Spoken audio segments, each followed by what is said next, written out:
절대 가볍게 넘기지 마십시오. 지금 공개하는 이 기록은 당신이 알던 예언의 의미를 완전히 뒤바꿀 것입니다.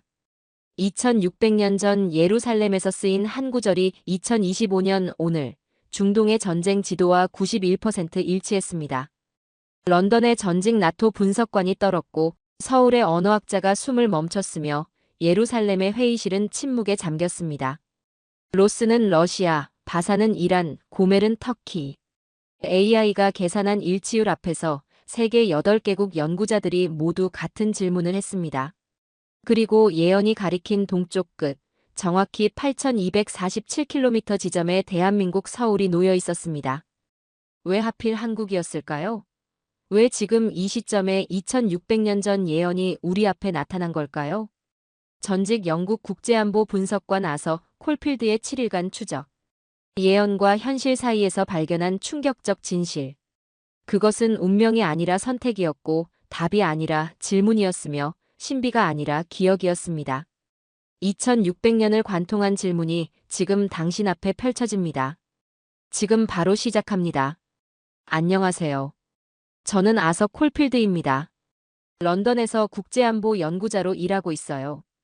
15년간 나토 전략 분석관으로 근무하다가 지금은 독립연구소에서 중동과 동아시아의 지정학적 위험을 분석하는 일을 합니다. 전쟁과 평화, 동맹과 적대의 패턴을 읽는 게 제 전문이죠. BBC 속보가 화면을 가득 채웠습니다. 이란 우라늄 농축 90% 도달, 중동 긴장 최고조. 붉은 경고등이 깜빡이는 뉴스 티커였어요. 저는 커피를 한 모금 마셨습니다. 익숙한 뉴스였죠. 그런데 화면에 지도가 떴어요. 이란, 러시아, 터키가 붉은 선으로 연결되어 있었습니다. 그 순간 뇌리를 스치는 게 있었어요. 3주 전 이스라엘 학자가 보낸 이메일이었습니다. 에스겔서 38장, 한번 읽어보시오. 당신 같은 분석가라면 흥미로울 겁니다. 저는 그때 비웃었죠. 종교적 환상이라고 생각했어요. 하지만 지금 화면 속 세 나라의 배치가 자꾸만 그 이메일을 떠올리게 만들었습니다. 책장에서 성경을 꺼냈어요. 먼지가 날렸습니다. 5년 만에 펼치는 책이었죠. 에스겔서 38장을 찾았습니다. 로스와 메섹과 두발의 왕국이여 바사와 구스와 붓과 고멜 손가락으로 구절을 짚으며 중얼거렸어요. 심장이 빨라졌습니다. 로스, 옛 문헌에서는 러시아 지역을 가리킨다고 했죠. 바사는 페르시아, 지금의 이란. 고멜은 터키 북부. 저는 다시 화면을 봤어요. 뉴스 속 지도와 2600년 전 예언 속 국가 배치가 겹쳤습니다. 아니야, 우연이야. 저는 고개를 저었어요. 15년간 데이터로 세상을 읽어온 사람이 이런 걸로 흔들릴 순 없었죠. 하지만 가슴 한쪽이 불편했습니다. 확인하고 싶었어요. 명확하게 부정하고 싶었습니다. AI 분석 프로그램을 켰어요. 에스겔서 38장 전문을 입력했습니다. 히브리어 원문과 현대 국가명 데이터베이스를 매칭하는 알고리즘이었죠. 클릭하는 손가락이 떨렸습니다. 3초가 3분처럼 느껴졌어요. 결과창이 떴습니다. 일치율 91%. 예언 속 8개 국가명이 현재 중동 동맹 구조와 거의 정확히 일치했어요. 확률적으로 12.5%의 우연이 8번 연속 맞을 가능성 0.00003%. 숨이 막혔습니다. 손바닥에 땀이 났어요. 이건 종교가 아니었습니다. 데이터였죠. 하지만 데이터가 설명할 수 없는 무언가가 있었어요. 2600년 전 사람이 어떻게 오늘의 동맹 지도를 그릴 수 있었을까? 저는 의자에서 일어났습니다. 창밖 런던의 밤하늘을 봤어요. 비가 내리기 시작했습니다. 저는 다시 화면을 봤죠. 이스라엘 학자의 이메일 서명란에 주소가 있었어요. 예루살렘 히브리 대학 중동연구소. 예루살렘행 항공권 검색창을 열었습니다. 마우스 커서가 예약하기 버튼 위에서 멈췄어요. 15년간 쌓아온 합리주의가 속삭였습니다. 이건 미신이야, 시간 낭비야. 하지만 손가락은 이미 클릭하고 있었어요. 비행기 티켓 확인 메일이 도착했습니다. 출발 48시간 후 자정이었어요. 저는 에스겔서를 가방에 넣었습니다. 혼잣말처럼 중얼거렸죠. 이해하려 했지만 아마 다 헤아릴 순 없을 거야. 화면 속 뉴스는 계속 흘러갔습니다. 저는 커피잔을 비우며 생각했어요. 예언이 아니라 경고라면 어떡하지? 답이 아니라 질문이라면. 그리고 그 질문이 2600년 동안 기다려온 거라면. 예루살렘 올드시티 히브리 대학 중동연구소 3층이었습니다. 오전 9시 정각 12개국에서 온 17명의 연구자가 타원형 테이블에 둘러앉았고 에어컨 소리가 낮게 웅웅거리는 가운데 창밖으로는 황금빛 돔이 아침 햇살을 받아 빛나고 있었어요. 저는 맨 끝자리에 앉아 노트북을 켰습니다. 화면에는 에스겔서 38장. 그 구절들이 여전히 제 머릿속을 떠나지 않고 있었죠. 사회자가 입을 열었어요. 오늘 우리가 다룰 주제는 고대 예언과 현대 지정학의 교차점입니다. 목소리는 차분했지만 공기는 무거웠죠. 모두가 같은 질문을 품고 온 사람들이었습니다. 그때였어요. 대형 스크린에 속보가 떴습니다. CNN 실시간 뉴스. 러시아 이란 군사 동맹 조약 체결. 중동 전략 무기 공유 합의. 회의실이 술렁였죠. 누군가 한숨을 쉬었어요. 저는 손끝이 차가워지는 걸 느꼈고 무의식적으로 펜을 쥐었다가 다시 내려놓았습니다. 테이블 건너편에 앉은 여성이 손을 들었어요. 30대 초반으로 보이는 동양인이었습니다. 김리안입니다. 서울대 고대언 어학과에서 왔어요. 목소리가 또렷했죠. 앞에는 히브리어 성경 원문이 펼쳐져 있었고 형광펜으로 밑줄 친 구절들이 빼곡했습니다. 리안이 한 구절을 가리켰어요. 에스겔 38장 15절, 에츠메르하크라는 표현이 있습니다. 손가락이 히브리 문자 위를 천천히 움직였죠. 직역하면 가장 먼 땅, 혹은 끝의 땅이에요. 그녀는 잠시 말을 멈췄습니다. 하지만 히브리어에서 메르하크는 단순한 거리가 아닙니다. 저는 몸을 앞으로 기울였어요. 리안이 계속 말했습니다. 이 단어는 물리적 거리보다 관계의 거리를 의미하죠. 멀지만 연결된 끝이지만 시작인 그런 역설적 공간을 가리킵니다.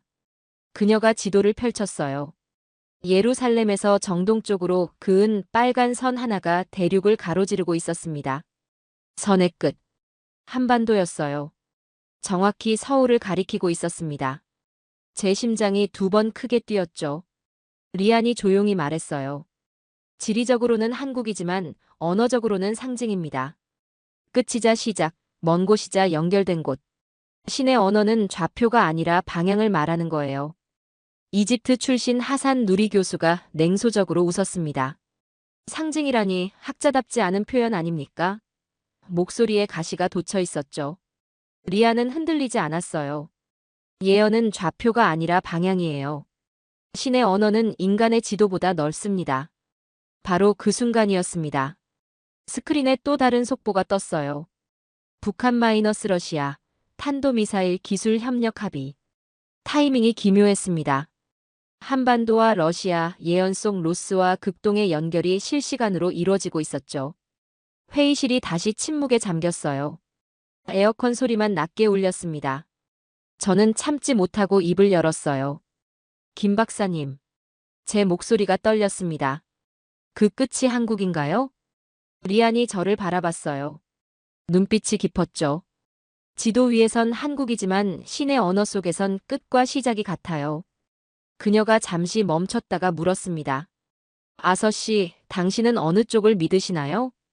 대답할 수 없었습니다. 15년간 지도로 세상을 읽어왔어요. 동맹의 패턴, 전쟁의 확률, 위기의 징후들을 숫자와 데이터로 분석해왔죠. 하지만 지금 제 앞에는 지도가 아닌 언어가 놓여 있었습니다. 노트북 화면의 91% 일치율이 눈에 들어왔어요. 숫자는 명확했습니다. 하지만 의미는 흐릿했죠. 창밖에서 종소리가 들렸습니다. 올드시티 어딘가의 교회였어요. 저는 리안이 펼쳐놓은 지도를 다시 봤습니다. 예루살렘에서 서울까지 직선거리 8,247km. 2600년 전 예언자는 이 거리를 어떻게 알았을까? 아니, 알았다는 표현이 맞을까요? 회의는 계속됐지만 저는 집중할 수 없었어요. 머릿속에서 2가지가 충돌하고 있었습니다. 데이터와 언어, 지도와 상징, 과학과 신앙. 그 경계 어딘가에 제가 서 있었죠. 펜을 쥐었다가 놓기를 반복했어요. 노트에는 아무것도 적히지 않았습니다. 리안이 성경을 덮으며 마지막으로 말했어요. 예언은 답이 아니라 질문입니다. 우리가 어디로 가는가가 아니라 왜 가는가를 묻는 거죠. 그 말이 가슴에 박혔습니다. 저는 노트에 한 줄을 적었어요. 끝은 시작이다다. 그렇다면 한국은? 물음표 하나가 페이지 위에 덩그러니 남았습니다. 오후 1시 회의가 끝났어요. 연구자들이 하나둘 자리를 떴습니다. 저는 리안에게 다가갔어요. 커피 한 잔 하시겠습니까? 더 듣고 싶은 게 있어요. 리안이 고개를 끄덕였죠. 창밖 예루살렘의 하늘은 맑았습니다. 오후 세션이 시작됐습니다. 스크린에 AI 분석 결과가 떴어요. 파란색 그래프와 붉은 점들이 화면을 채웠습니다. 저는 숨을 깊이 들이마셨죠. 제가 런던에서 돌렸던 바로 그 프로그램이었습니다. 사회자가 말했어요. 에스겔서 38장에 등장하는 고대 지명을 현대 국가명과 자동 매칭한 결과입니다. 마우스 클릭 한 번. 첫 번째 줄이 나타났습니다. 로스는 러시아. 두 번째 클릭. 바사는 이란. 세 번째. 고멜은 터키. 숫자가 화면 우측에 떴어요. 일치율 91%. 회의실이 술렁이었습니다. 누군가 휘파람을 불었고 누군가는 고개를 저었어요. 저는 이미 알고 있던 결과였지만 다시 봐도 소름이 돋았습니다. 2600년 전 문장이 오늘의 지정학적 동맹 구조와 거의 완벽히 겹쳐 있었죠. 하산 누리 교수가 자리에서 일어났어요. 잠깐만요. 목소리가 날카로웠습니다. 이건 단순한 언어 유희에 불과합니다. 로스라는 단어가 러시아를 가리킨다는 증거가 어디 있습니까? 그는 팔짱을 꼈어요. 고대 지명은 해석하기 나름이죠. 우리가 보고 싶은 걸 보는 겁니다. 리안이 조용히 대꾸했어요. 하산 교수님, 저도 동의합니다. 의외의 반응이었죠. 언어는 해석입니다. 하지만 8개 지명이 모두 현재 동맹국과 일치할 확률은 0.00003%예요. 우연치고는 너무 낮습니다. 하산이 비웃었어요. 숫자가 신을 증명하진 않소. 그 말이 공기를 무겁게 만들었습니다. 저는 하산을 이해할 수 있었어요. 종교적 상징을 정치에 끌어들이는 건 위험했죠. 역사는 그런 해석들이 얼마나 많은 전쟁을 낳았는지 증명하고 있었습니다. 하지만 동시에 91%라는 숫자도 무시할 수 없었어요. 바로 그때였습니다. 누군가의 휴대폰이 울렸어요. 회의실 규칙 위반이었지만 아무도 뭐라 하지 않았습니다. 프랑스 출신 연구자가 화면을 보더니 얼굴이 굳었죠. 지금 막 뜬 속보입니다. 그가 떨리는 목소리로 말했어요. 북한과 러시아 탄도미사일 협정 체결. 30분 전 평양에서 조인식. 회의실이 얼어붙었습니다. 스크린에 AI 분석 결과가 여전히 떠 있었어요. 로스, 러시아. 그리고 지도 위 빨간 선이 한반도까지 이어져 있었죠. 예언과 뉴스가 실시간으로 겹치는 순간이었습니다. 하산이 입을 다물었어요. 냉소적이던 표정이 사라졌습니다. 그는 천천히 자리에 앉으며 중얼거렸죠. 타이밍이 기가 막히는군. 리안이 조용히 말했어요. 우연일까요? 아니면 패턴일까요? 아무도 대답하지 않았습니다. 저는 노트북을 열어 실시간 뉴스를 검색했어요. 로이터, BBC, 알자지라 모두 같은 헤드라인이었습니다. 북러 군사 협력 강화, 중동 불안 가중. 손가락이 떨렸어요. 예언 속 구조가 눈앞에서 살아 움직이고 있었습니다. 사회자가 회의를 중단했어요. 10분 휴식하겠습니다. 사람들이 하나둘 자리를 떴지만 아무도 말하지 않았어요. 복도로 나가는 발소리만 들렸습니다.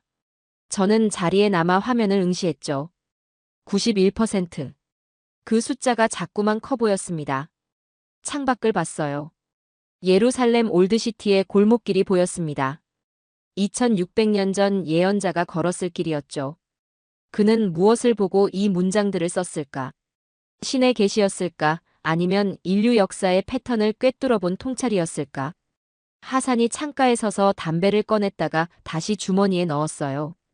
그가 중얼거렸습니다. 우린 우연을 믿으면서도 왜 이토록 예언에 집착할까? 그 질문에는 대답할 수 없었어요. 리안이 제 옆에 앉았습니다. 아서 씨 무서운가요? 그녀가 물었어요. 저는 고개를 끄덕였습니다. 네. 무섭습니다. 솔직한 대답이었죠. 이해할 수 없는 게 무섭고 이해되는 것도 무서워요. 리안이 미소 지었어요. 슬픈 미소였습니다. 예언은 답이 아니라 거울일지도 몰라요. 우리가 어디로 가고 있는지를 비춰주는. 휴식이 끝났습니다. 사람들이 다시 자리로 돌아왔어요. 하지만 오후 세션 내내 집중하는 사람은 없었습니다. 모두의 눈이 스크린 한쪽에 떠있는 실시간 뉴스를 향하고 있었죠. 예언이 뉴스가 되고 뉴스가 예언이 되는 순간이었습니다. 회의가 끝나고 저녁 7시였습니다. 리안과 저는 올드시티의 작은 카페에 앉아 있었어요. 석조 건물 사이로 저녁 바람이 불어왔습니다. 테이블 위에는 히브리어 성경과 노트북이 나란히 놓여 있었죠. 커피 향이 공기를 채웠어요. 리안이 성경을 펼쳤습니다. 이사야서 46장이었어요. 이것 좀 보세요. 그녀가 11절을 가리켰습니다. 내가 동쪽에서 독수리를 부르며 먼 나라에서 나의 뜻을 이룰 사람을 부르리라. 손가락이 히브리어 원문 위를 천천히 움직였어요. 여기 미즈라흐라는 단어가 나옵니다. 무슨 뜻이죠? 제가 물었어요. 해 돋는 곳. 리안이 대답했습니다. 정확히는 해가 뜨는 방향, 동쪽이에요. 하지만 히브리어에서 방향은 단순한 좌표가 아닙니다. 그녀가 노트북을 열었어요. 구글맵이 화면에 떴습니다. 리안이 예루살렘에 핀을 꽂았어요. 그리고 정동쪽으로 선을 그었습니다. 선은 사막을 가로지르고 산맥을 넘고 바다를 건넜어요. 이라크, 이란, 아프가니스탄, 중국을 지나갔습니다. 선의 끝이었습니다. 서울. 위도 37도 33분, 경도 126도 58분. 정확히 서울 광화문이었어요. 제 심장이 빨라졌습니다. 리안이 조용히 말했어요. 예루살렘에서 정동으로 8,247km. 지구 둘레의 5분의 1입니다. 저는 GPS 좌표를 다시 확인했어요. 오차 범위 500m 이내. 우연치고는 너무 정확했습니다. 지도도 예언처럼 말하네요. 제가 중얼거렸어요. 리안이 웃었습니다. 조용한 미소였어요. 하지만 예언은 방향이지 목적지가 아니에요. 그녀가 성경을 덮었습니다. 아서 씨, 질문이 잘못됐어요. 뭐가요? 우린 늘 어디로만 물었어요. 리안이 커피잔을 들었습니다. 예언이 한국을 가리킨다, 서울을 가리킨다. 하지만 정작 왜는 묻지 않았죠. 왜 동쪽 끝이어야 하는가? 왜 하필 그곳인가? 그 말에 저는 처음으로 침묵했습니다. 15년간 나토에서 일하며 수백 개의 지도를 분석했어요. 전쟁의 확산 경로, 동맹의 연결망, 위기의 진원지들. 모두 어디로 향하는가의 문제였죠. 하지만 왜 그곳인가는 묻지 않았습니다. 지리는 주어진 것이었으니까요. 리안이 계속 말했어요. 한국은 분단 국가입니다. 남과 북 평화와 전쟁이 공존하는 곳이죠. 세계에서 유일하게 냉전이 끝나지 않은 땅이에요. 그녀가 잠시 멈췄습니다. 동시에 세계 10위권 경제 대국이고 첨단 기술의 중심지예요. 역설이네요. 제가 말했어요. 바로 그겁니다. 리안의 눈빛이 빛났어요. 예언 속 한국은 좌표가 아니라 상징이에요. 끝이자 시작, 전쟁이자 평화, 고통이자 희망. 신의 언어는 지리학이 아니라 신학입니다. 저는 화면 속 빨간 선을 다시 봤어요. 예루살렘에서 서울까지. 두 도시 모두 역사의 격전지였습니다. 예루살렘은 3000년간 70번 이상 전쟁을 겪었고 서울은 지난 세기에만 2번 함락됐죠. 고통의 지리학이었습니다. 하지만 동시에 두 도시 모두 살아남았어요. 아서 씨는 왜 예루살렘에 왔나요? 리안이 갑자기 물었습니다. 저는 잠시 생각했어요. 91%의 일치율 때문이었을까요?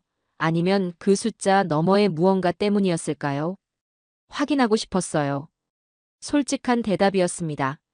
예언이 맞는지 틀렸는지가 아니라 왜 지금 이 시점에 우리 앞에 나타났는지를요. 리안이 고개를 끄덕였어요. 그게 질문이에요. 어디가 아니라 왜? 무엇이 아니라 어떻게? 그녀가 노트북을 덮었습니다. 예언은 미래를 보여주는 게 아니라 현재를 묻는 거예요. 창밖으로 올드시티의 골목이 보였습니다. 유대인, 무슬림, 기독교인들이 같은 길을 걷고 있었어요. 2600년 전에도 오늘도 아마 100년 후에도 걷게 될 길이었죠. 저는 리안에게 물었어요. 그럼 우린 뭘 해야 하죠? 해석하는 게 아니라 듣는 거예요. 리안이 대답했습니다. 신의 언어를 다 이해할 순 없어요. 하지만 방향은 알 수 있죠. 동쪽 해 뜨는 곳, 새로운 시작. 그녀가 일어섰어요. 그 방향을 따라가는 게 우리가 할 일이에요. 카페를 나왔습니다. 예루살렘의 밤하늘에 별이 떠올랐어요. 저는 동쪽을 바라봤습니다. 8247km 넘어 제가 한 번도 가보지 않은 도시가 있었죠. 지도 위의 점이 아니라 예언 속의 상징으로 다가오는 곳이었습니다. 리안이 작별 인사를 했어요. 내일 또 봐요, 아서씨. 저는 고개를 끄덕이며 중얼거렸습니다. 어디로가 아니라 왜? 그렇군요. 숙소로 돌아가는 길, 제 머릿속엔 더 이상 91%가 아니라 다른 질문이 맴돌고 있었어요. 왜 한국인가? 왜 지금인가? 그리고 우리는 무엇을 준비해야 하는가? 답은 없었습니다. 하지만 질문은 선명해졌어요. 회의 사흘째 아침이었습니다. 예루살렘 외곽 국방기술연구센터 옥상이었어요. 아침 9시인데도 햇빛이 따가웠습니다. 저는 선글라스를 쓰고 설치 현장을 바라봤죠. 은색돔 형태의 구조물이 하늘을 향해 서 있었어요. 프로젝트 미카엘이었습니다. 한국이 개발한 차세대 미사일 방어 시스템. 리안이 제 옆에 섰어요. 미카엘은 히브리어로 누가 신과 같은가라는 뜻이에요. 그녀가 조용히 말했습니다. 전쟁의 천사이자 수호의 천사죠. 저는 고개를 끄덕였어요. 이름부터 상징적이었습니다. 한국인 연구원이 다가왔습니다. 50대 중반으로 보이는 남성이었어요. 흰 가운을 입고 태블릿을 들고 있었죠. 박준혁입니다. 한국국방기술연구소 책임연구관이에요. 악수하는 손이 단단했습니다. 아서 콜필드입니다. 저는 자기소개를 했어요. 기술 사양서를 받았는데 몇 가지 질문이 있습니다. 박 박사가 미소 지었어요. 궁금한 게 당연하죠. 여기로 오시겠어요? 우리는 시스템 제어실로 들어갔습니다. 모니터 6개가 벽을 가득 채우고 있었어요. 레이더 신호, 궤적 예측, 요격 시뮬레이션이 실시간으로 돌아가고 있었죠. 저는 숨을 죽이고 화면을 봤습니다. 박 박사가 설명을 시작했어요. 프로젝트 미카엘은 3단계 방어망입니다. 레이저 포인터가 첫 번째 화면을 가리켰죠. 1단계 적외선 조기 경보. 발사 3초 이내 감지합니다. 두 번째 화면. 2단계 AI 궤적 분석. 0.8초 이내 착탄점 예측. 세 번째 화면. 3단계 레이저 요격. 대기권 진입 전 무력화. 숫자가 놀라웠습니다. 총 반응 시간 5초 미만. 요격 성공률 98.7%. 저는 기술 문서를 펼쳤어요. 나토에서 보던 시스템보다 2세대는 앞선 기술이었죠. 이건 단순한 방어 무기가 아니네요. 제가 중얼거렸습니다. 맞습니다. 박 박사가 대답했어요. 이건 전쟁 무기가 아니라 생명 유지 장치입니다. 그 말이 귓가에 남았어요. 전쟁 무기가 아니라 생명 유지 장치. 저는 그 차이를 생각했습니다. 무기는 적을 죽이는 것이고 생명 유지 장치는 아군을 살리는 것. 같은 기술이지만 관점이 달랐죠. 하산 누리 교수가 제어실로 들어왔어요. 그는 화면들을 둘러보더니 비웃음을 흘렸습니다. 신의 방패를 인간이 흉내내는 셈이군요. 목소리에 냉소가 섞여 있었어요. 박 박사는 화를 내지 않았습니다. 오히려 잠시 생각하더니 조용히 대답했죠. 그렇다면 그 흉내가 평화를 지킨다면 나쁘진 않겠죠. 하산이 입을 다물었어요. 박 박사가 계속 말했습니다. 저는 신학자가 아닙니다. 엔지니어예요. 하지만 이 시스템을 만들며 깨달은 게 있어요. 그가 창밖을 바라봤어요. 예루살렘 구시가지가 멀리 보였습니다. 기적을 기다릴 수도 있지만 우리는 작은 기적을 만들어 볼 수도 있다는 거죠. 저는 그 말에 가슴이 먹먹해졌어요. 리안이 조용히 물었습니다. 박 박사님, 왜 이 시스템을 미카엘이라고 이름 지었나요? 박 박사가 잠시 침묵했어요. 그리고 천천히 대답했습니다. 1950년 한국 전쟁 때 이스라엘 의료진이 왔어요. 총도 없이 붕대만 들고 왔죠. 그의 목소리가 낮아졌습니다. 제 할아버지가 그때 목숨을 건졌어요. 이스라엘 의사의 손에서요. 모두가 침묵했습니다. 70년이 지났습니다. 박 박사가 계속 말했어요. 이제 우리가 줄 차례예요. 총이 아니라 방패를, 전쟁이 아니라 생명을. 그래서 미카엘입니다. 수호의 천사처럼. 하산이 창밖을 바라봤어요. 그의 눈가가 붉어진 것 같았습니다. 저는 아무 말도 하지 못했죠. 15년간 무기를 분석하며 살았지만 무기가 사랑의 언어가 될 수 있다는 건 생각해 본 적이 없었어요. 시뮬레이션이 돌아갔습니다.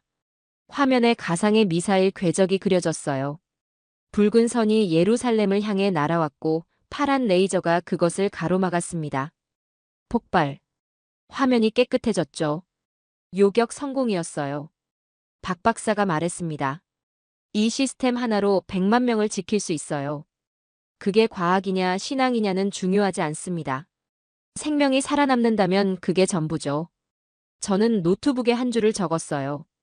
기술은 신의 언어를 흉내낼 수 있다. 완벽하지 않아도 불완전해도 그 흉내가 누군가를 살린다면 그것으로 충분하다. 오후 3시 시범 테스트가 시작됐습니다. 사막에서 모의 표적이 발사됐어요. 시스템이 작동했습니다. 5초. 요격 성공. 환호성이 터졌죠. 하지만 저는 환호하지 않았어요. 창밖을 봤습니다.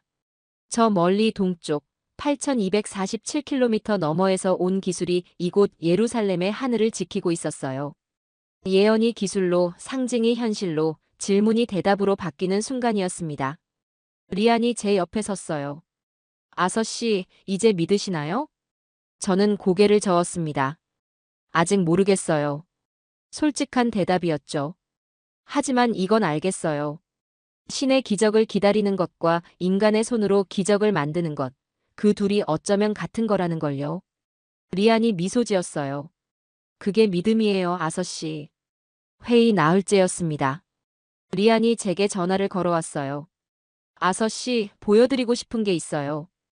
국립기록보관소로 올 수 있나요? 목소리가 떨리고 있었습니다. 뭔가 중요한 걸 발견한 것 같았어요. 오전 10시, 저는 예루살렘 국립기록보관소 지하 2층에 있었습니다. 형광등 불빛 아래 먼지 냄새가 났어요. 금속 서랍들이 벽을 따라 줄지어 서 있었고 리아는 그중 하나를 열고 있었죠. 1950년에서 1951년 자료입니다. 그녀가 낡은 파일을 꺼냈어요. 노란 종이들이 바스러질 것 같았습니다. 첫 페이지를 펼쳤습니다. 흑백 사진이었어요. 사진 속엔 12명의 젊은 남녀가 서 있었습니다. 흰 가운을 입고 의료 가방을 들고 카메라를 향해 웃고 있었어요. 뒤편에 히브리어로 뭔가 적혀 있었죠. 리안이 읽어줬습니다. 이스라엘 의료팀 한국행. 1951년 1월 17일. 심장이 쿵 하고 떨어졌어요. 한국 전쟁 때였군요. 제가 중얼거렸습니다. 리안이 고개를 끄덕였어요. 1950년 6월 전쟁이 터졌죠. 그해 12월 이스라엘이 의료진을 파견했어요. 유엔군 소속도 아니었어요. 그냥 갔습니다. 다음 사진을 넘겼습니다. 야전병원 텐트 안이었어요. 한 의사가 부상병의 다리에 붕대를 감고 있었습니다. 환자는 한국인 군인으로 보였어요. 얼굴은 흑투성이었고 군복은 찢어져 있었죠. 하지만 의사를 바라보는 눈빛엔 감사가 담겨 있었습니다. 총 대신 붕대를 들고 갔네요. 제가 말했어요. 리안이 또 다른 문서를 꺼냈습니다. 타자로 침보고서였어요. 1951년 6월 30일까지 6개월간 치료한 환자 7,896명. 수술 건수 1,045건. 사망률 1.2%. 숫자를 읽는 그녀의 목소리가 떨렸어요. 저는 계산해 봤습니다. 사망률 1.2%. 당시 야전병원 평균 사망률이 15%였던 걸 생각하면 기적에 가까웠어요. 이스라엘 의사들이 7,700명 이상의 생명을 살린 거였죠. 왜 갔을까요? 제가 물었습니다. 이스라엘은 막 건국된 나라였잖아요. 1948년이 건국이니까 겨우 3년 된 나라예요. 자국 방어도 벅찼을 텐데요. 리안이 또 다른 사진을 꺼냈어요. 한 여의사가 한국 어린이를 안고 있는 사진이었습니다. 아이는 울고 있었고 의사는 웃고 있었어요. 사진 뒷면에 손글씨가 적혀 있었죠. 리안이 읽었습니다. 우리도 도움을 받았다. 이제 줄 차례다. 그 문장에 가슴이 먹먹해졌어요. 1948년 독립전쟁 때 이스라엘도 도움을 받았어요. 리안이 설명했습니다. 세계 각국에서 온 의료진과 물자로 살아남았죠. 그래서 한국 전쟁 소식을 듣자마자 결정했어요. 우리도 줄 차례라고. 저는 사진을 다시 봤습니다. 젊은 의사들의 얼굴이 선명했어요. 20대로 보이는 사람도 있었죠. 그들은 전쟁이 끝나지도 않은 땅으로, 언어도 통하지 않는 나라로 그냥 갔습니다. 왜냐하면 도움을 받았으니 줄 차례라고 생각했으니까요. 리안의 눈빛이 흔들렸어요. 아서 씨, 이게 은혜의 순환일까요? 저는 한참을 생각했습니다. 은혜의 순환. 받은 만큼 돌려주는 것. 하지만 이스라엘 의사들이 한국에서 받은 건 없었어요. 그들은 그저 과거에 자신들이 받았던 도움을 기억하고 그것을 다른 이에게 전한 거였죠. 아니요. 제가 대답했어요. 은혜의 순환이 아니라 기억의 연속이에요. 리안이 고개를 들었습니다. 우린 그저 서로를 잊지 않았을 뿐이죠. 제가 계속 말했어요. 1951년 이스라엘 의사들은 1948년 자신들을 도운 사람들을 기억했어요. 그래서 한국에 갔고요. 그리고 2025년 한국 과학자들은 70년 전 자신들을 살린 사람들을 기억했어요. 그래서 프로젝트 미카엘을 만든 거고요. 사진을 한 장씩 넘겼습니다. 붕대를 감는 손, 약을 나눠주는 손, 아이를 안는 손. 70년 전 손들이었지만 여전히 따뜻해 보였어요. 역사는 되갚음이 아니라 기억의 연속이야. 제가 중얼거렸습니다. 리안이 파일을 조심스럽게 닫았어요. 박준혁 박사님 할아버지가 이 중 한 분의 손에 목숨을 건졌다고 했죠? 저는 고개를 끄덕였습니다. 그래서 미카엘을 만든 거예요. 기억하니까요. 우리는 한동안 아무 말 없이 서 있었습니다. 형광등이 깜빡거렸어요. 지하 보관소는 조용했지만 70년 전 목소리들이 들리는 것만 같았습니다. 살려주세요. 고맙습니다. 기억할게요. 그 속삭임들이 시간을 넘어 지금 이곳까지 이어지고 있었죠. 아서 씨. 리안이 조용히 말했어요. 예언이 맞다 틀리다가 중요한 게 아닌 것 같아요. 중요한 건 우리가 서로를 기억하느냐는 거예요. 저는 그 말에 고개를 끄덕였습니다. 보관소를 나왔어요. 햇빛이 눈부셨습니다. 거리엔 사람들이 걷고 있었고 차들이 지나갔고 아이들이 웃고 있었죠. 평범한 오후였습니다. 하지만 그 평범함 아래엔 70년의 기억이 흐르고 있었어요. 제 노트북 가방 속엔 사진 한 장이 들어 있었습니다. 리안이 복사해 준 것이었죠. 붕대를 든 젊은 의사들. 저는 그 사진을 보며 생각했어요. 예언은 미래가 아니라 과거를 기억하라는 메시지일지도 모른다고. 회의 닷새째 아침 모든 게 달라져 있었습니다. 호텔 로비 TV에서 속보가 쏟아지고 있었어요. CNN, BBC, 알자지라가 같은 화면을 반복해서 보여줬습니다. 이란, 우라늄 농축 95% 달성. 핵무기 제조 임박. 앵커의 얼굴이 굳어 있었어요. 저는 커피잔을 들다 멈췄습니다. 휴대폰이 진동했어요. 리안의 메시지였습니다. 회의실로 빨리 오세요.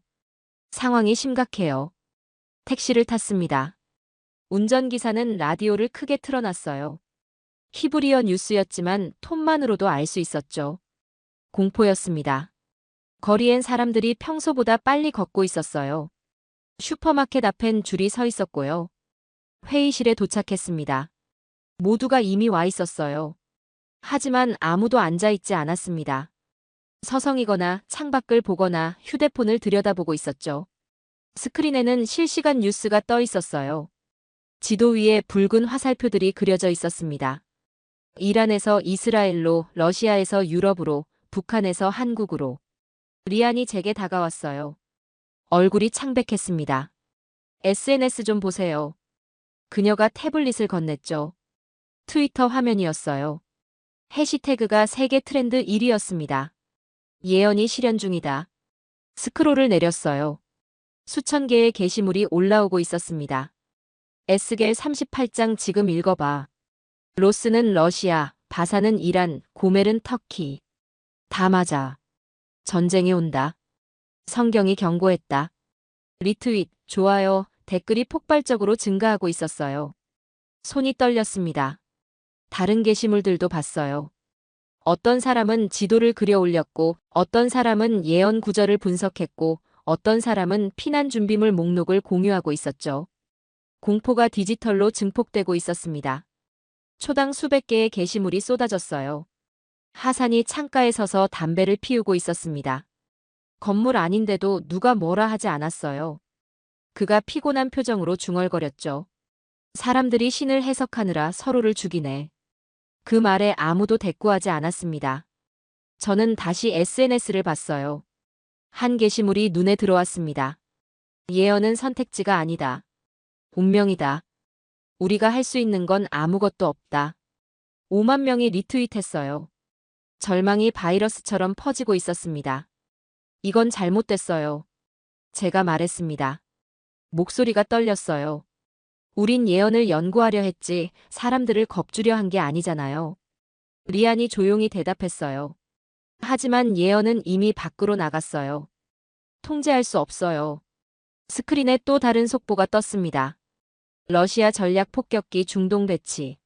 미국 항공모함 세척 페르시아만 진입. 군사적 긴장이 최고조였어요. 뉴스 앵커가 말했습니다. 48시간 내 무력 충돌 가능성 80%. 48시간. 이틀이었습니다. 저는 리안을 향해 물었어요. 우린 무엇을 믿어야 하죠? 정말 궁금했습니다. 91%의 일치율을 믿어야 할까요? 아니면 인간의 선택을 믿어야 할까요? 예언이 운명이라면 우리가 할 수 있는 게 뭘까요? 만약 예언이 경고라면 우리는 어떻게 대응해야 할까요? 리아는 한참을 침묵하다가 성경을 덮었습니다. 천천히 조심스럽게. 정답이 아니라 방향을요. 그녀가 대답했어요. 무슨 뜻이죠? 신은 문장을 남겼고 우린 해석으로 싸우고 있어요. 리안이 창밖을 바라봤습니다. 로스가 러시아다, 바사가 이란이다, 전쟁이 온다. 모두 해석이에요.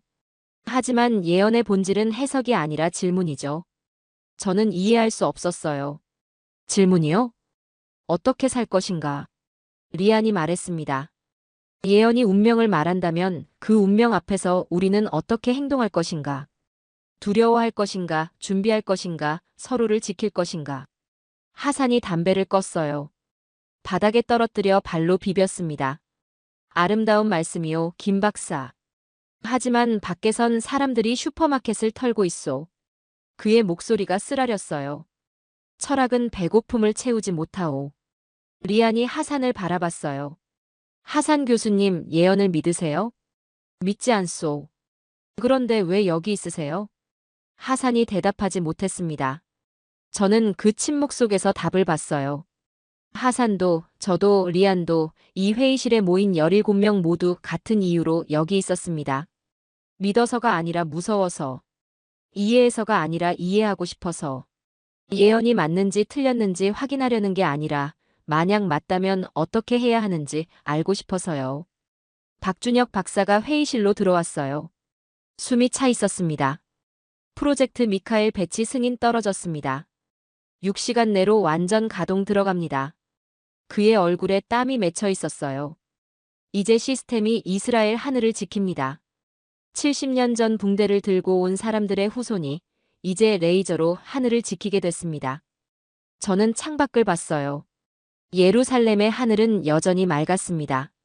구름 한 점 없었죠. 하지만 8,000km 위 어딘가에선 위성들이 지표면을 감시하고 있었고 레이더들이 하늘을 훑고 있었고 시스템들이 계산하고 있었어요. 전쟁의 냄새가 데이터로 흐르고 있었습니다. 리안이 제 옆에 섰어요. 아서 씨, 런던으로 돌아가세요. 왜요? 48시간이에요. 여기 있으면 위험해요. 저는 고개를 저었습니다. 저도 질문을 끝까지 보고 싶어요. 예언이 어떻게 끝나는지요? 리안이 슬프게 웃었어요. 예언은 끝나지 않아요. 계속 질문할 뿐이죠. 회의 6째 날 새벽 3시 47분이었습니다. 사이렌이 울렸어요. 저는 호텔 침대에서 벌떡 일어났습니다. 귀를 찢는 소리였어요. 창밖을 봤죠. 거리의 가로등들이 일제히 꺼졌습니다. 비상 조명만 붉게 깜빡이고 있었어요. 심장이 2배 속도로 뛰었습니다. 휴대폰이 울렸어요. 긴급 재난 문자였습니다. 미사일 발사 감지. 즉시 대피하십시오. 예상 착탄 4분 30초 후. 히브리어, 영어, 아랍어로 반복됐죠. 4분 30초. 270초였습니다. 손이 떨렸어요. 옷을 입으려다 포기했습니다.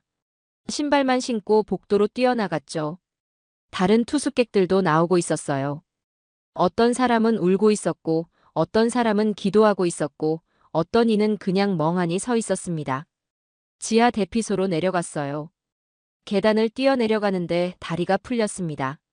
벽을 짚으며 간신히 균형을 잡았죠. 3분 10초 남았다는 안내방송이 들렸어요. 히브리어였지만 숫자는 알아들을 수 있었습니다. 대피소는 이미 사람들로 가득했어요. 콘크리트 벽, 형광등, 접이식 의자들. 아이들이 울고 있었고 어머니들이 앉고 있었습니다. 노인이 기도문을 외우고 있었어요. 저는 구석 벤치에 앉았습니다. 숨이 가빠서 제대로 쉴 수가 없었어요. 휴대폰을 꺼냈습니다. 손이 너무 떨려서 3번 만에 화면 잠금을 풀었어요. 리안에게 전화를 걸었습니다. 연결음이 2번 울렸죠. 아서 씨. 리안의 목소리였어요. 차분했습니다. 어디세요? 제가 물었어요. 연구소 제어실이에요. 박 박사님과 함께 있어요. 제어실. 프로젝트 미카엘이 있는 곳이었습니다. 저는 시계를 봤어요. 2분 40초 남았습니다. 지금 가도 돼요? 제가 물었죠. 안 돼요. 위험해요. 보고 싶어요. 끝까지요. 리안이 잠시 침묵했습니다. 그리고 말했어요. 서둘러요. 전화를 끊었습니다. 대피소를 뛰쳐나갔어요.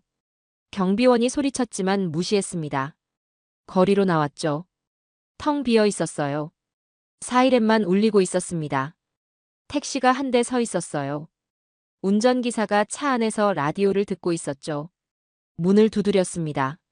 히브리 대학 국방연구소요. 지금 당장이요. 기사가 미친 사람 보듯 쳐다봤어요. 하지만 제 표정을 보더니 고개를 끄덕였습니다. 차가 출발했어요. 빈 거리를 시속 100km로 달렸습니다. 신호등은 전부 소등돼 있었어요. 1분 50초 남았습니다. 연구소에 도착했어요. 정문은 잠겨 있었지만 옆문이 열려 있었죠. 계단을 뛰어 올라갔습니다. 3층, 4층, 5층. 숨이 턱까지 차올랐어요. 옥상 제어실 문을 열었습니다. 박준혁 박사와 리안이 모니터 앞에 서 있었어요. 화면 6개의 숫자들이 흐르고 있었습니다. 빨간 점 하나가 이스라엘을 향해 날아오고 있었어요. 궤적 예측선이 그려졌죠. 착탄 예상지 예루살렘 구시가지. 오차 범위 200m. 1분 10초 남았습니다. 박 박사의 손이 키보드 위를 움직였어요. 1단계 완료. 발사원 이란 북부 확인. 목소리가 떨리지 않았습니다. 2단계 궤적 분석 중. 탄두 중량 850kg. 속도 마하 4.2. 리안이 제 손을 잡았어요. 차가웠습니다. 50초 남았습니다. 3단계 레이저 조준 완료. 박 박사가 말했어요. 요격 개시합니다. 화면 속 파란 선이 붉은 점을 향해 뻗어나갔습니다. 레이저였어요. 빛의 속도로 날아가는 보이지 않는 창. 2 선이 만났습니다. 30초 남았습니다. 붉은 점이 깜빡였어요. 1번, 2번. 그리고 사라졌습니다. 화면에 글자가 떴죠. 요격 성공. 박 박사가 주저앉았습니다.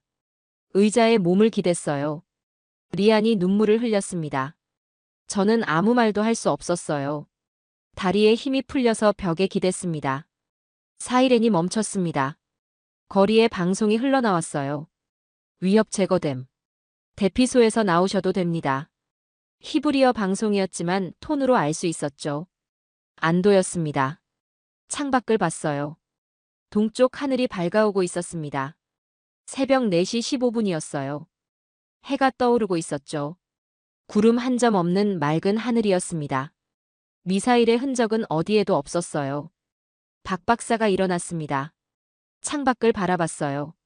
사람들은 한국 기술이 이스라엘을 구했다고 말하겠죠.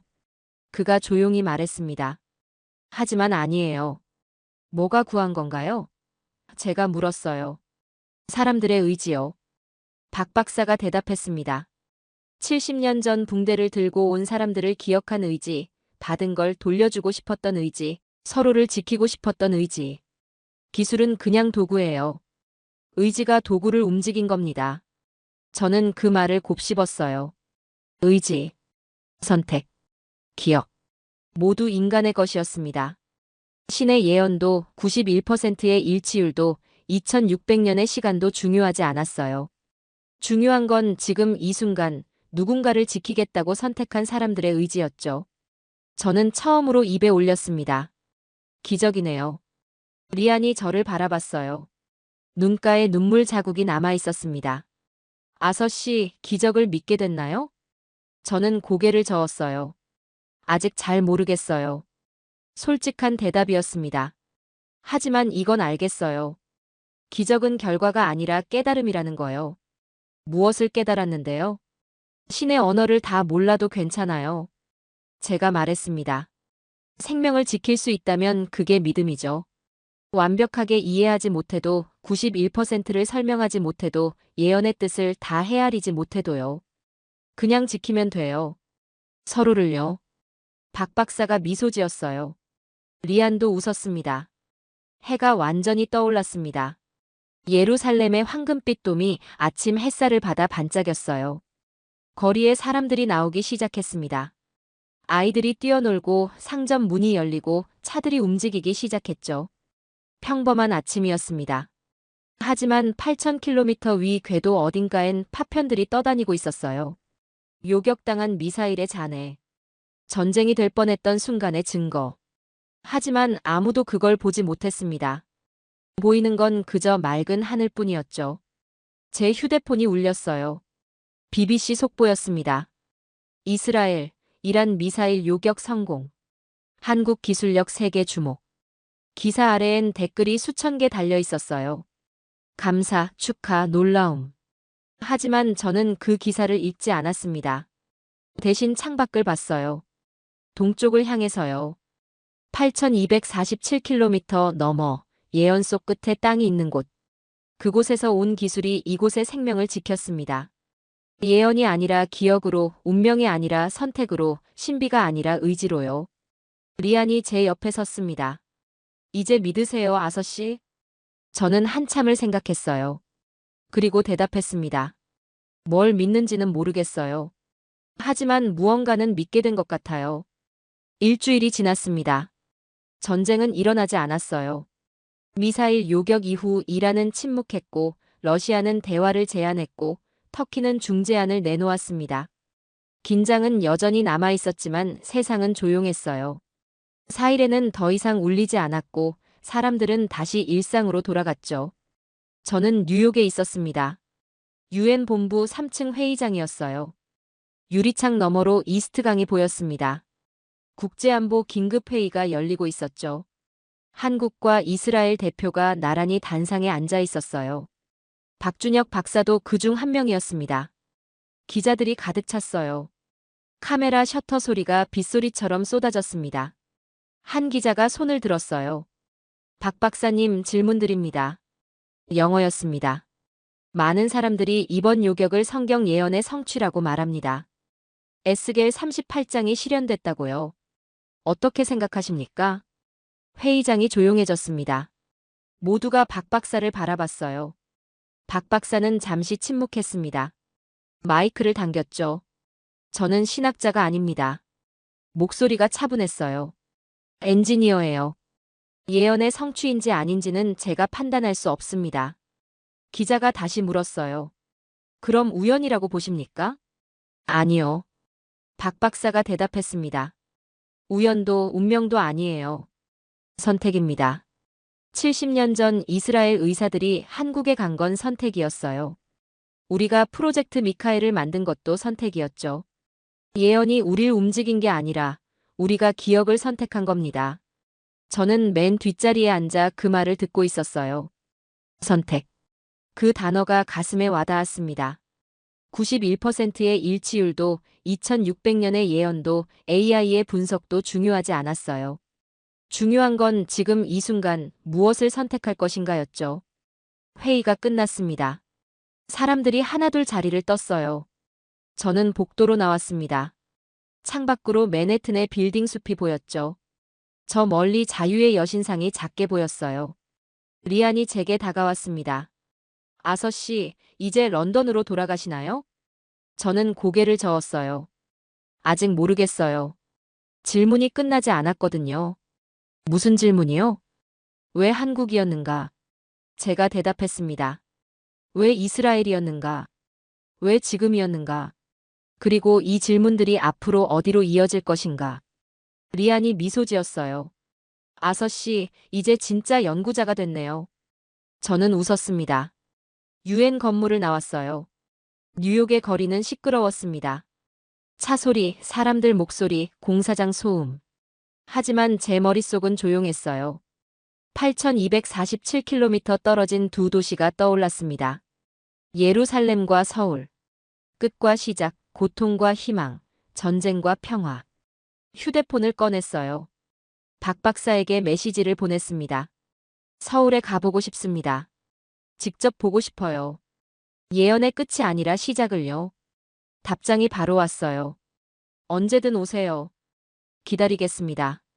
저는 주머니에 손을 넣고 걸었습니다. 하늘을 봤어요. 뉴욕의 하늘은 흐렸습니다. 구름 사이로 햇살이 새어나오고 있었죠. 새 한 마리가 날아갔어요. 비둘기였습니다. 방향은 동쪽이었어요. 우연일까요? 아니면 상징일까요? 저는 더 이상 확신하지 않기로 했습니다. 대신 질문하기로 했죠. 계속해서요. 저녁 7시 호텔 방으로 돌아왔습니다. 노트북을 열었어요. 새 문서를 만들었습니다. 제목을 적었죠. 예언의 방패, 동쪽 끝의 질문. 15년간 쓴 보고서들과는 달랐습니다. 이건 분석이 아니라 질문이었어요. 답이 아니라 여정이었죠. 첫 문장을 적었습니다. 우린 답을 찾은 게 아니라 질문을 이어받은 거다. 키보드 소리만 방 안을 채웠어요. 창밖으로 맨해튼의 불빛이 반짝이고 있었습니다. 저 멀리 어딘가에선 예루살렘의 하늘이 밝아오고 있을 거예요. 더 멀리 8247km 너머에선 서울의 밤이 깊어가고 있겠죠. 세 도시가 같은 시간 위에 있었습니다. 다른 시간대지만 같은 질문을 나누고 있었어요. 어떻게 살 것인가? 무엇을 기억할 것인가? 누구를 지킬 것인가? 예언은 끝나지 않았습니다. 2600년 전 시작된 질문이 지금도 계속되고 있었어요. 로스와 바사, 고멜과 두발, 그리고 동쪽 끝의 땅. 지명들은 바뀌었지만 질문은 같았죠. 우리는 서로를 어떻게 대할 것인가? 저는 타이핑을 멈췄습니다. 화면을 바라봤어요. 500자 정도 썼습니다. 아직 갈 길이 멀었죠. 하지만 서두르지 않기로 했어요. 예언처럼 천천히, 질문처럼 조심스럽게, 기억처럼 정확하게 쓰기로 했습니다. 휴대폰이 울렸어요. 리안의 메시지였습니다. 잘 자요, 아서 씨. 질문은 끝나지 않지만 오늘은 쉬어도 돼요. 저는 미소 지으며 답장을 보냈어요. 감사합니다. 내일 또 질문하죠. 노트북을 덮었습니다. 창밖을 봤어요. 뉴욕의 밤하늘에 별은 보이지 않았습니다. 도시의 불빛이 너무 밝았죠. 하지만 별이 사라진 게 아니라는 걸 알고 있었어요. 그저 보이지 않을 뿐이었습니다. 예언도 그런 것 같았어요. 사라진 게 아니라 계속되고 있는 것. 끝난 게 아니라 다른 형태로 질문하고 있는 것. 91%의 일치율이 100%가 되지 않아도 괜찮았어요. 완벽하게 이해하지 못해도, 다 설명하지 못해도 그냥 함께 질문하면 되니까요. 저는 침대에 누웠습니다. 눈을 감았어요. 어둠 속에서 빛이 보였습니다. 예루살렘의 황금빛 돔, 서울의 야경, 뉴욕의 마천루. 세 도시가 하나의 선으로 이어지는 것 같았어요. 동쪽을 향한 선이었죠. 끝이자 시작인 선이었습니다. 2600년 전 예루살렘의 예언자가 남긴 질문 하나가 오늘 세계 대륙을 잇는 대답이 됐습니다. 런던의 분석가 아서가, 서울의 언어학자 리안이, 예루살렘의 엔지니어 박준혁이 함께 발견한 건 예언의 해답이 아니라 인류의 선택이었어요. 8247km를 넘어 전해진 70년 전 기억이 지금 누군가의 생명을 지키고 있습니다. 이 이야기가 가슴에 와닿으셨다면 좋아요 버튼으로 응원해주시고 구독도 꼭 부탁드려요. 그리고 댓글에 예언의 방패 5글자를 남겨주세요. 여러분의 댓글 하나하나가 우리가 함께 나누는 질문이 되고 다음 세대에게 전하는 기억이 됩니다. 끝까지 시청해주셔서 진심으로 감사드립니다.